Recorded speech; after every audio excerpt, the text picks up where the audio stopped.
Vous voyez quand vos pneus ils sont comme ça? Et ben c'est que vous avez trop attendu. Ils sont bons à changer. Non, je plaisante, hein. Surtout faites pas ça, hein. Là ils ont largement dépassé la limite.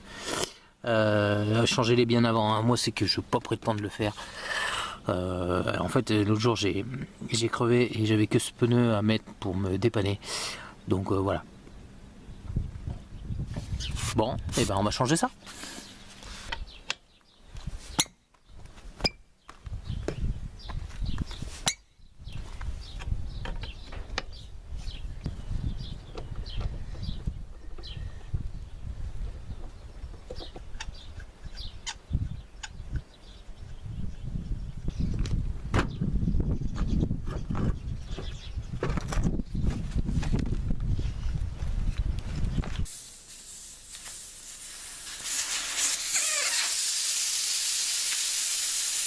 Bon, la première chose pour démonter, pour changer vos pneus, une fois que vous les avez démontés, il va falloir décoller le pneu de la jante.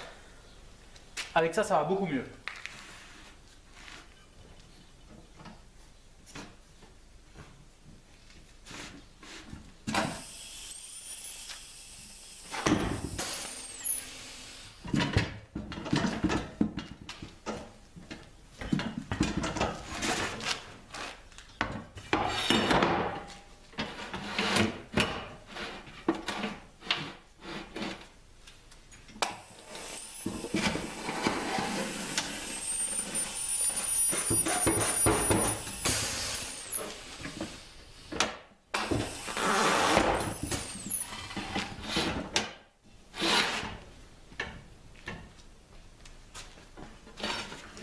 Bon, maintenant qu'on a décollé le pneu, on va passer au démontage à proprement parler.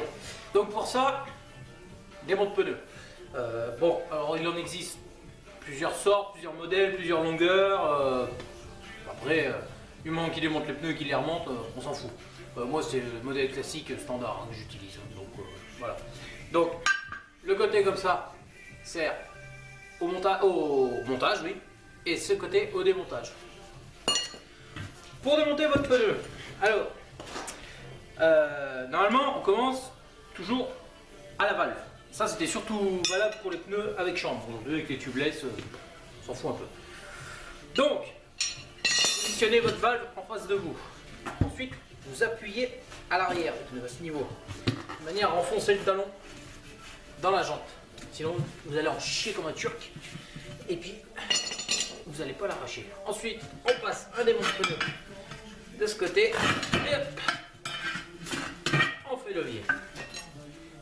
On passe le deuxième là, hop, et là, c'est parti. Alors, soyez pas trop gourmand, prenez-en pas trop à la fois, ça sera plus facile.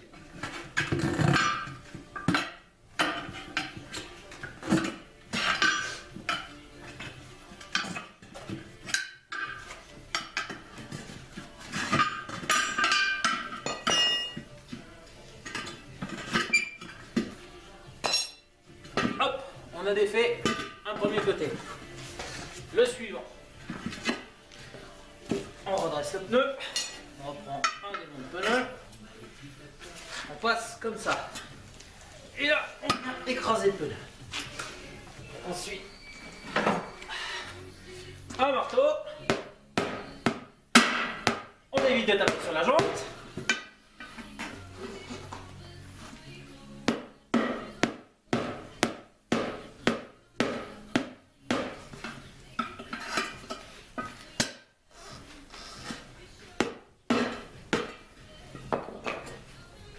Et voilà.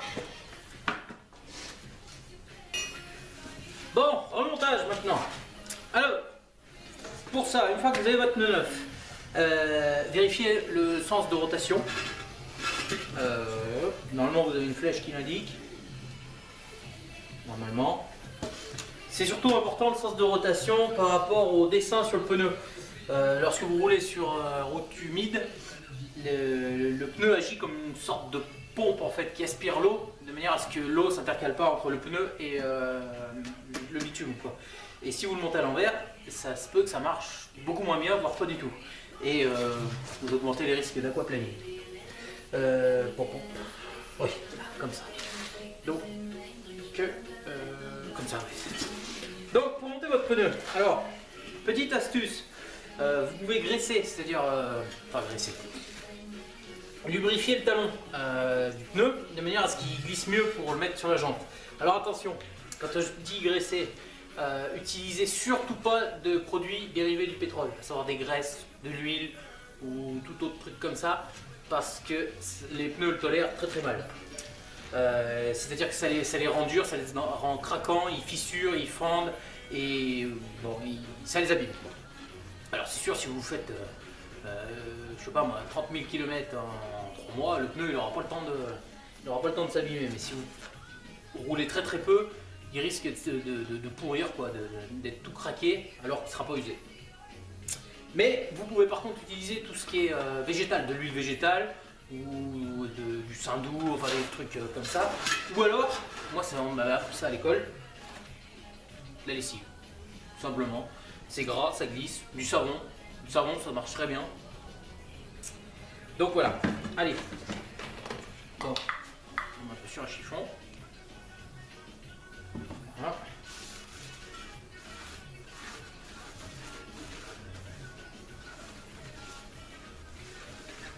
Tac. Ensuite,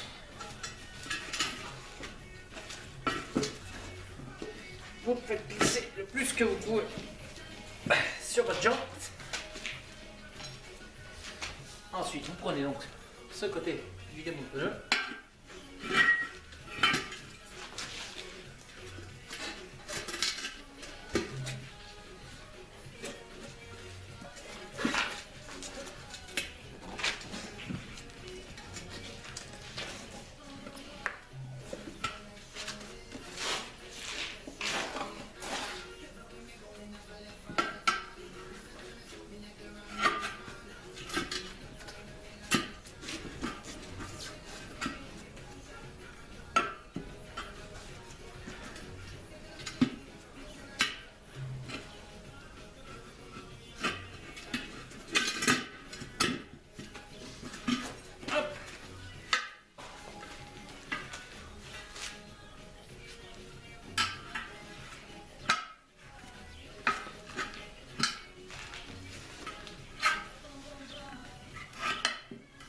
Une fois qu'il a commencé à rentrer, moi je le redresse et je prends le côté qu'on sert normalement pour démonter le pneu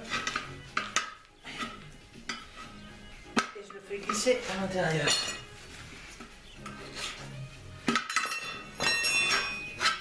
Alors si vous n'êtes pas équipé en démonte pneu et que vous voulez en acheter, autant vous le dire tout de suite, achetez-en deux directement, parce qu'avec un seul vous ne ferez rien.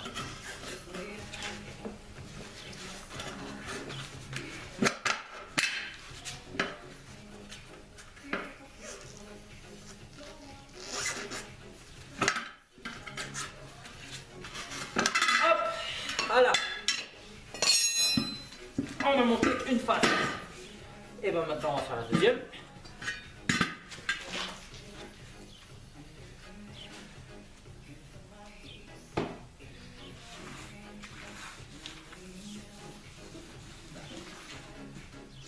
Donc pour ça, hop, je tire un peu le pneu vers moi, je fais rentrer cette partie.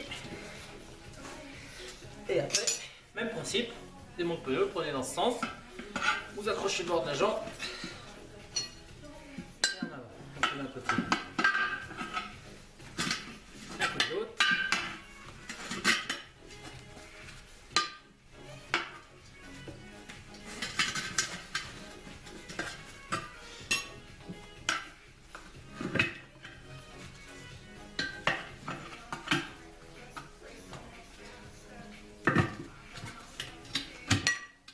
Hop. Alors, des fois pour le dernier coup, c'est plus facile d'utiliser le côté démonté. Hop, et voilà. Donc votre pneu est monté. Hop, je vous conseille de taper un petit peu comme ça tout le tour, afin d'essayer de faire coller un peu les flancs aux jantes. Et maintenant, on va le faire monter. Pour ça, vous prenez votre poignée de gonflage. Là, vous voyez par exemple, l'air rentre pas dedans parce que les talons ne sont pas tout à fait en place. Donc, c'est à ce niveau-là, on appuie dessus. Hop, c'est parti. Vous gonflez, jusqu'à écouter les bings. Voilà, 1 et 2. Donc quand votre pneu il a fait ça, il est en place. Donc ensuite vous lui mettez la bonne pression. Donc 2 bar 5, moi je vais mettre. Hein.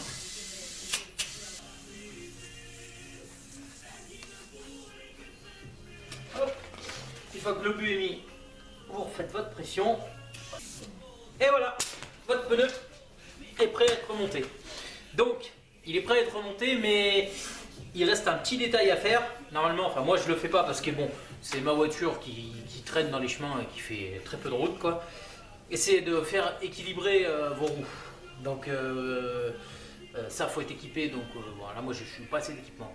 Donc sinon vous allez à un garage qui vous le fera. Donc ça évite, vous savez, d'avoir le volant qui fait qui tremble quoi. Après ouais voilà. Ça dépend, enfin moi je sais que je roule très peu avec cette voiture, c'est uniquement pour de la bricole, donc moi, je m'emmerde pas à le faire. Il y en a qui montent leur roue comme ça, qui roulent un certain temps et qui font équilibrer après. Pareil que le temps que ça se mette en place ou je sais pas quoi. J'en sais rien là-dessus, honnêtement j'en sais rien. Encore une info qui va de pair avec l'équilibrage. Quand votre garagiste vous change les pneus, généralement il vous change la valve. Alors moi je trouve que c'est presque un peu commercial quoi. Parce que c'est vrai qu'aujourd'hui avec les pneus tubeless, c'est-à-dire les pneus sans chambre à air, le principal point de fuite pour un pneu c'est la valve quoi, quand la valve s'abîme. Mais honnêtement, enfin moi je les change pas tout le temps, je les change de temps en temps, une fois sur 3 ou 4, enfin ça dépend. Et j'ai jamais eu vraiment de problème, donc après si vous avez peur, bah, changez-la, et puis bah, sinon bah, laissez-la, hein. Au pire si elle fuit, bah, vous aurez gagné un redémontage et puis c'est tout quoi. Voilà. Une dernière petite information sur les pneumatiques, concernant les tailles. Bon, généralement l'appellation normalisée c'est celle-là, hein. Donc 165 70 R13 dans mon cas. Donc à quoi correspondent tous ces chiffres? Alors 165, ça correspond à la largeur de la bande de roulement ici, donc la largeur du pneu en fait. À savoir que par exemple dans mon cas j'aurais très bien pu monter des 155 ou des 175. Bon évidemment d'un point de vue légal, assurance et tout le bordel, il faut monter ce qui est à l'origine, donc du 165. Mais vous n'êtes pas non plus 1 cm de plus, 1 cm de moins, pardon, ça passe sur une jante. Bon, pas dans l'excès, allez pas mettre des 205 par exemple de large, je ne passerai pas. Mais je sais très bien que des 175 ou des 155 auraient passé. Ensuite 70, donc 70 c'est la hauteur du pneu, enfin entre le talon et la bande de roulement ici. Donc 70 c'est assez courant. Après on retrouve, si vous allez sur des pneus de voiture de course ou des pneus haute performance, en fait cette hauteur elle diminue, on peut tomber sur des 45, 45 ça devient assez commun quand même sur les voitures un peu sportives, du 50 aussi. Et on peut descendre jusqu'à 40, 35 je crois sur des pneus hyper sport quoi. En fait, moins votre pneu est haut, moins il aura tendance à se déformer par rapport à la force centrifuge dans les virages. Donc meilleure sera la tenue de route. Par contre, moins il est haut et plus vous allez vous faire chier pour les changer. C'est des vraies galères à démonter. Bref. Ensuite le R. Le R il désigne la structure du pneu. Donc dans mon cas R pour structure radiale, parce qu'il faut savoir que les pneus sont composés de différentes couches de gomme et de toile, et même de toile de câble en acier. Bon, regardez sur ce vieux pneu tout pourri là, enfin tout pourri, on le voit bien. Donc vous avez des couches de gomme, des couches de tissu, des couches de gomme, une autre couche de tissu, des fils de fer, et ensuite la couche de gomme d'usure quoi. Donc la carcasse du pneu donne sa rigidité. Donc il existe deux types, radial ou diagonal. Alors j'ai plus les caractéristiques principales en tête, mais il y en a une qui est plus souple que l'autre, enfin bref. Et le 13 finalement c'est peut-être le chiffre le plus important quand vous choisissez vos pneus. C'est celui-là, si vous vous trompez, bah c'est mort. Et le 13 ça correspond à la taille de votre jante, c'est-à-dire plus clairement la taille du trou à l'intérieur du pneu si vous voulez. Donc c'est clair que si vous achetez des pneus de 14 par exemple pour mettre sur une jambe de 13, ah bah, vous n'allez pas peiner à les monter, hein, mais ils tiendront pas. Voilà, et inversement, si vous prenez des 12, vous allez en chier pour les monter. Même, je suis même pas sûr que ce soit possible. Et puis voilà, certains pneus, bon, la pression normalement est indiquée, certains est indiqué dessus. Sinon, généralement, vous la retrouvez dans le véhicule, dans la portière, les pressions sont marquées pour gonfler vos pneus. Voilà. Mais pour ce qui est du montage de pneus, bah écoutez, voilà, moi je fais comme ça. C'est pas la méthode, c'est la mienne. Moi je trouve que ça marche pas trop mal, mais rien n'est rien n'est défini. Donc, bah écoutez, si ça vous a plu, si vous avez appris un truc, si vous voulez essayer maintenant de changer vos roues, et ben, à vous de jouer. Allez, à bientôt.